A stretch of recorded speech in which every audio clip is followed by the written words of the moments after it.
My girlfriend cheated with my brother, then lied about the baby. It all started on what should have been the happiest day of my life. I remember standing in our small apartment, the one I'd worked 2 jobs to afford, watching as Sarah, my girlfriend of 3 years, nervously arranged the pregnancy test stick on our coffee table. The little plus sign seemed to glow under the afternoon sun streaming through our window. My heart hammered against my ribs as she threw her arms around me, tears of joy streaming down her face. We were going to be parents. The thought terrified and exhilarated me simultaneously. At 27, I hadn't planned on fatherhood quite yet, but looking at Sarah's beaming face, I knew we could handle this. We had been through everything together. College graduation, her father's death, my career struggles. This was just the next chapter in our story. The following weeks were a blur of excitement and preparation. We told our families at a Sunday dinner, my mother crying tears of joy while my father clapped me on the back with a proud smile. My younger brother Mark, just 2 years my junior, seemed particularly thrilled. He had always been close to Sarah, often teasing her like a sister. That night, he pulled me aside, offering to help with anything we needed, saying he wanted to be the cool uncle. I appreciated his enthusiasm, though something about the intensity in his eyes struck me as odd at the time. I dismissed it as excitement for his first nephew or niece. Sarah's pregnancy progressed normally through the first trimester. We attended doctor's appointments together, argued over baby names, and slowly began converting our spare room into a nursery. Life felt perfect, like a puzzle finally clicking into place. I had proposed to Sarah 6 months earlier, and though she had said she wanted to wait until after the baby was born to plan a wedding, I secretly started saving for a ring upgrade, something more befitting a mother-to-be. The first crack in my perfect world appeared during a routine ultrasound at 16 weeks. The technician mentioned something about the due date being slightly off from what Sarah had calculated based on her last menstrual cycle. Just a week or so difference, she assured us, completely normal. But as I watched Sarah's face, I noticed a flicker of something, panic perhaps, that disappeared as quickly as it came. When I brought it up later that evening, she laughed it off, saying women's cycles could be irregular, especially with the stress of planning for a baby. Her explanation made sense, but the seed of doubt had already been planted in my mind. The weeks following the ultrasound brought subtle changes in Sarah's behavior that I couldn't ignore. She became increasingly protective of her phone, angling it away whenever I approached. Her work schedule suddenly became erratic, with late nights at the office becoming the norm. When I suggested bringing her dinner, she would insist I stay home and rest, that she didn't need me fussing over her. These small shifts might have seemed insignificant to anyone else, but after 3 years together, I knew Sarah's patterns. Something was off. What concerned me most was her relationship with my brother, Mark. They had always been friendly, but now their interactions seemed charged with an energy that made my skin crawl. During family dinners, I would catch them exchanging glances when they thought no one was looking. Mark started dropping by our apartment unannounced, always with some excuse, bringing Sarah a pregnancy book she had to read, offering to help assemble baby furniture, or simply checking in. Each time, Sarah seemed flustered by his presence, her laughter a little too loud, her movements slightly jerky. The breaking point came during a family barbecue at my parents' house. I went inside to grab more drinks and walked into the kitchen to find Mark and Sarah standing much closer than necessary, his hand resting on her lower back, right where her pregnancy bump was beginning to show.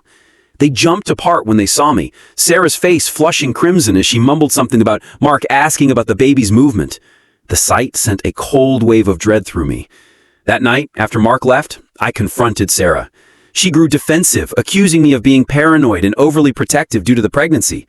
By the time we went to bed, we weren't speaking, a rare occurrence in our relationship. The following days were tense. Sarah continued to deny anything was wrong, but my suspicions had grown roots. I found myself replaying memories, searching for clues I might have missed. There was that weekend last summer when Sarah had claimed to be visiting a college friend, but I later learned that friend had been out of the country. Then there was the time Mark had surprisingly shown up at the restaurant where Sarah was having dinner with her friends, claiming to be in the area for a meeting. Coincidences that now seemed anything but. After sleepless nights filled with anxiety and doubt, I made a decision that would change everything. During Sarah's next doctor's appointment, I asked the physician about paternity testing. He explained that non-invasive prenatal paternity testing could be done as early as 9 weeks into pregnancy, through a simple blood draw from the mother. The test analyzed fetal DNA present in the mother's bloodstream and could determine paternity with over 99% accuracy. As I listened to the doctor's explanation, a part of me hoped I was being ridiculous, that this test would prove my fears unfounded, and I could return to the blissful anticipation of becoming a father. But another part of me, the part that had noticed all the small inconsistencies and suspicious behaviors, braced for the truth, whatever it might be.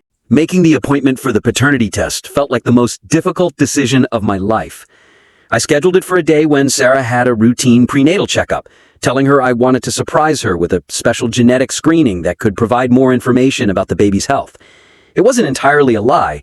The test could reveal certain genetic conditions, but it wasn't the whole truth either. The guilt of deceiving her warred with the desperate need for answers that kept me up at night. The day of the test arrived with gray skies and a steady rain that matched my mood. Sarah seemed oblivious to my internal turmoil, chatting excitedly about the nursery decorations she had picked out. At the clinic, while the phlebotomist drew Sarah's blood, I provided a saliva sample for comparison. The entire process took less than 30 minutes, but it felt like an eternity. As we left the clinic, Sarah squeezed my hand, thanking me for being so thorough about our baby's health. Each word felt like a knife twisting in my gut. The waiting period for the results was scheduled to be 5 business days, though the clinic had mentioned it could be expedited for an additional fee. I paid the extra cost, unable to bear the thought of the anxiety stretching out longer than necessary. Those 5 days were pure torture. I went through the motions of my daily life, work, meals, conversations, all while feeling disconnected from reality. Every time Sarah mentioned the baby, referring to it as ours, I felt a wave of nausea. I began sleeping in the guest room, claiming my restlessness was disturbing her, though the truth was, I couldn't bear lying next to her, wondering if the life growing inside her was mine. During this time, Mark's behavior became increasingly erratic. He called or texted multiple times a day, always under the guise of checking on Sarah. When I answered her phone, he would quickly end the conversation. One evening, I came home to find his car parked outside our apartment. When I entered, I found them in the nursery, Sarah standing on a stepladder while Mark steadied her from behind. They both jumped at my entrance, Sarah nearly losing her balance. The image of his hands on her, the familiar way they interacted, solidified my worst fears. That night, after Mark left, Sarah and I had another fight. Her accusing me of being controlling and suspicious, me demanding to know what was really going on between them. The argument ended with her in tears, retreating to our bedroom while I spent another sleepless night on the couch. Finally, the day came for the results. I had arranged to have them emailed directly to me, not wanting Sarah to see them before I had a chance to process the truth. When the notification appeared on my phone during my lunch break at work, I walked to the nearest park, found a secluded bench, and with trembling fingers opened the email. The first paragraph explained the testing process and accuracy rates. My eyes scanned frantically until I reached the results section. There, in black and white, was the confirmation that would shatter my world. The probability of paternity is 0%. The tested male is not the biological father of the fetus. The words blurred before my eyes as the reality of the situation crashed down upon me. The baby Sarah was carrying wasn't mine. The next morning dawned gray and oppressive, matching the storm brewing inside me. I called in sick to work, knowing there was no way I could function through the day with the weight of betrayal crushing down on me. Instead, I spent the hours pacing my apartment, rehearsing what I would say to Mark, cycling through anger, hurt, and disbelief. By noon, I couldn't wait any longer. I texted Mark, asking him to meet me at our usual spot, a quiet park where we had spent countless hours talking over the years. When Mark arrived, he seemed nervous, his eyes darting around as if expecting an ambush. I wasted no time with pleasantries, immediately confronting him about the affair and the baby. At first, he denied everything, claiming Sarah was lying or confused, but as I recounted specific details, the weekend I was away, the suspicious interactions I had witnessed, his defensiveness crumbled, replaced by a shame-faced admission that confirmed my worst fears. What came next, however, was something I never could have anticipated. As Mark confessed to the affair, his words tumbling out in a rush of guilt and self-loathing, he revealed that this wasn't the first time something like this had happened in our family.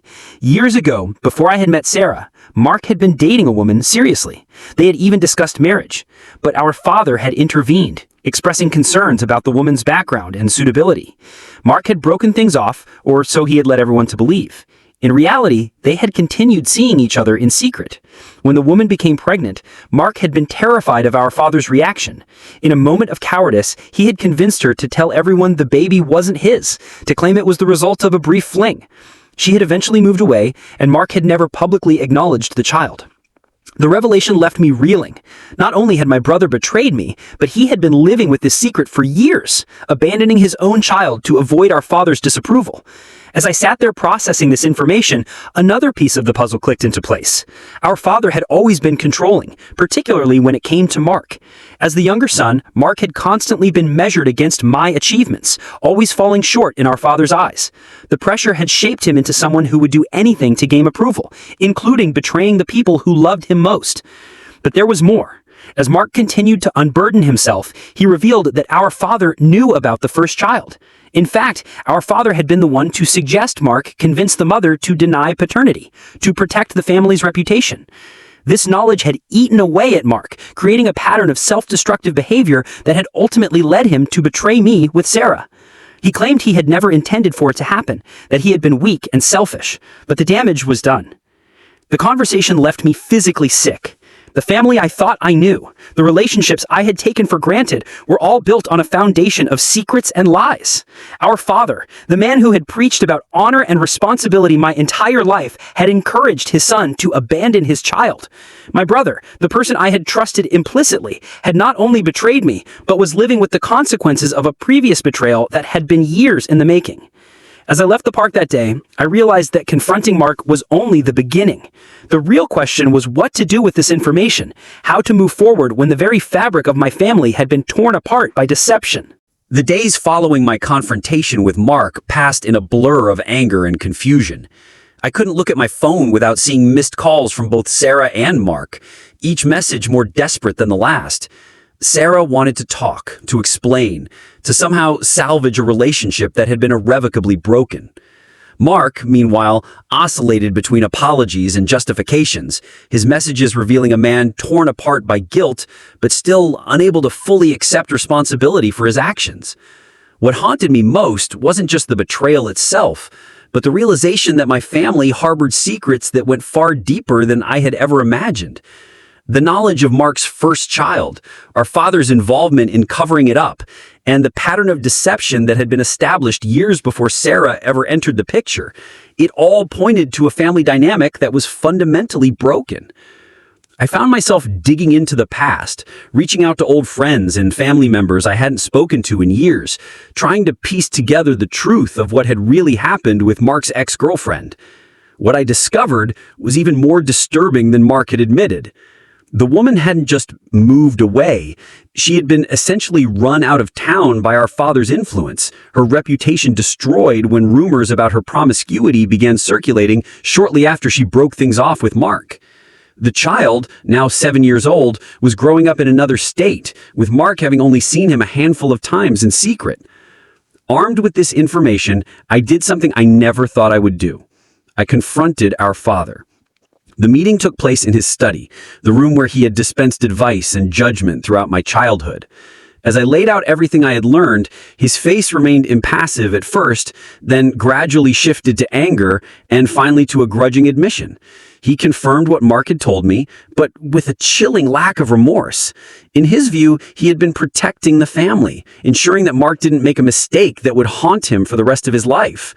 When I pointed out the hypocrisy of a man who valued family above all else, encouraging his son to abandon his child, he simply replied that sometimes difficult decisions had to be made for the greater good.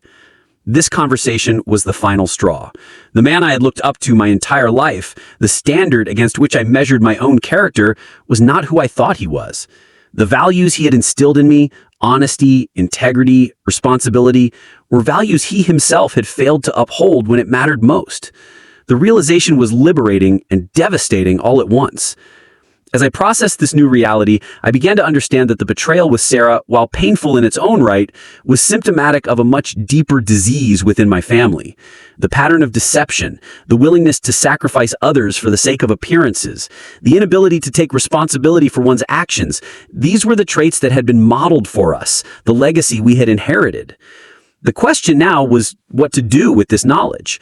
I could cut ties with my family entirely, starting fresh with no connection to the toxic dynamics that had shaped so much of my life, or I could try to create change from within, to force a reckoning that might heal the wounds that had been festering for years.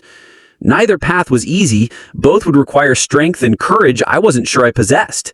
But as I looked at the wreckage of my relationship with Sarah, the fractured bond with my brother, and the shattered image of my father, I knew that doing nothing was no longer an option. The time for secrets and lies was over. The only way forward was through the truth, no matter how painful it might be. The decision to confront the truth head-on wasn't easy, but it was necessary. I began by reaching out to Sarah, not to reconcile, but to establish clear boundaries regarding the baby. Despite the pain of her betrayal, I knew that the child she was carrying was innocent in all this. We met in a neutral location, a coffee shop where we had spent many happy hours discussing our future. This time, the conversation was practical and emotionless. I made it clear that while I had no intention of being involved in the child's life, I expected Mark to step up and take responsibility. Sarah, for her part, seemed genuinely remorseful, acknowledging the pain she had caused and accepting that our relationship was over. She promised to ensure Mark was involved from the moment of the child's birth, a promise I hoped she would keep for the baby's sake. Next came the difficult conversation with Mark. I laid out my expectations.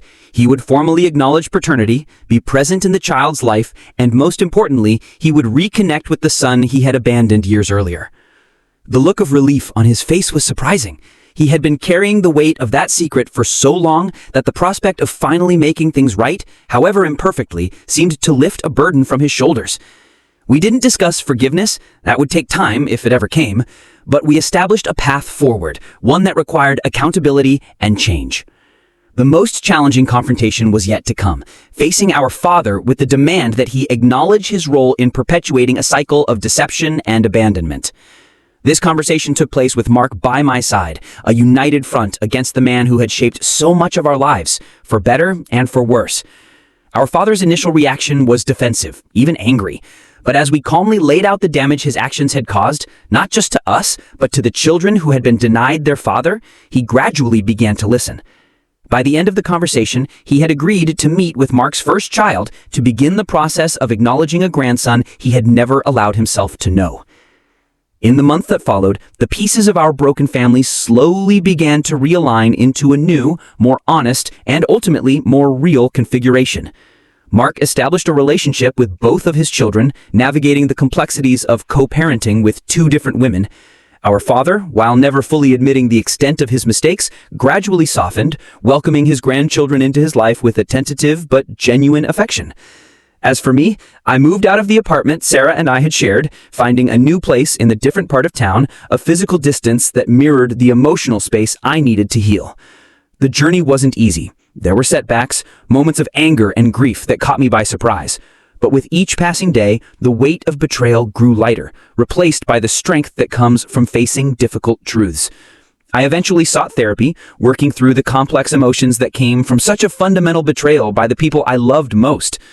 Through this process, I learned that forgiveness wasn't about excusing what had happened, but about freeing myself from the burden of carrying that anger and hurt forever. A year after the DNA results shattered my world, I received an invitation to Mark's son's first birthday party. Standing there, watching my brother hold his child, seeing our father tentatively interact with his grandson, I felt the sense of peace I hadn't thought possible. The family I had known was gone, replaced by something more complicated, more honest, and ultimately more real. The path forward wouldn't always be smooth, but it would be authentic, and in the end, that was all I could ask for.